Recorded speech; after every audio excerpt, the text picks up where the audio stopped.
Perkenalkan, nama saya Rifka Angelinawati Marbun dengan NIM 4022231014 dari Program Studi Pendidikan Guru Sekolah Dasar. Kali ini saya akan membuat video tugas untuk mengambil nilai mata pelajaran teori belajar dan pembelajaran. Kali ini saya akan membahas tentang teori kognitif. Teori kognitif adalah sebuah pendekatan dalam psikologi yang berfokus pada proses mental seperti persepsi, pemecahan masalah, dan ingatan serta pengambilan keputusan. Pada teori ini memandang belajar sebagai suatu proses aktif di mana individu membangun pemahaman mereka sendiri tentang dunia. Teori kognitif menggali lebih dalam ke dalam pikiran manusia untuk memahami bagaimana informasi dapat diproses, disimpan, dan digunakan. Pada pengertian lainnya, teori belajar kognitif adalah teori belajar yang mementingkan proses belajar daripada hasilnya. Teori ini menyatakan bahwa pada proses belajar seseorang tidak hanya cenderung pada hubungan antara stimulus dan respon, melainkan juga bagaimana perilaku seseorang dalam mencapai tujuan belajarnya. Selanjutnya kita akan membahas tentang ciri-ciri teori kognitif. Di dalam video ini saya akan menjelaskan 4 ciri-ciri teori kognitif. Yang pertama, fokus pada proses mental. Yang kedua, belajar sebagai konstruksi aktif. Yang ketiga, pentingnya skema. Dan yang keempat, peran bahasa. Selanjutnya saya akan membahas tentang prinsip teori belajar kognitif, yaitu yang pertama, proses belajar lebih penting daripada hasilnya. Yang kedua, persepsi dan pemahaman dalam mencapai tujuan belajar menunjukkan tingkah laku seseorang individu.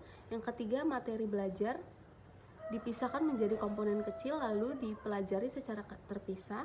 Yang keempat, keaktifan peserta didik saat pembelajaran merupakan suatu keharusan. Dan yang kelima, pada kegiatan belajar dibutuhkan proses berpikir yang kompleks. Setiap anak memiliki kemampuan kognitif yang berbeda-beda. Hal ini terjadi karena perkembangan kognitifnya juga berbeda. Namun, ada hal-hal yang bisa dijadikan acuan perkembangan kognitif pada anak. Menurut teori Piaget, mengelompokkan perkembangan kognitif anak ke dalam 4 tahapan. Yang pertama, tahap sensori motorik. Tahap sensori motorik ini terjadi pada usia 18-24 bulan.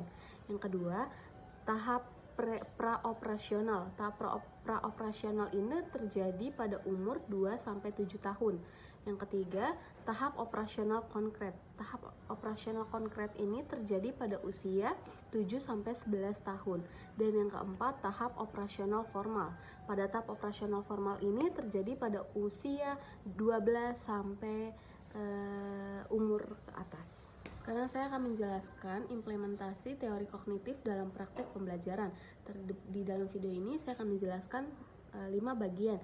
Yang pertama, pembelajaran bermakna. Pembelajaran bermakna ini guru mendorong siswa untuk menghubungkan informasi baru dengan pengetahuan yang sudah ada.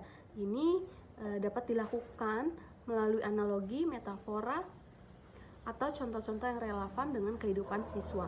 Yang kedua, pembelajaran aktif.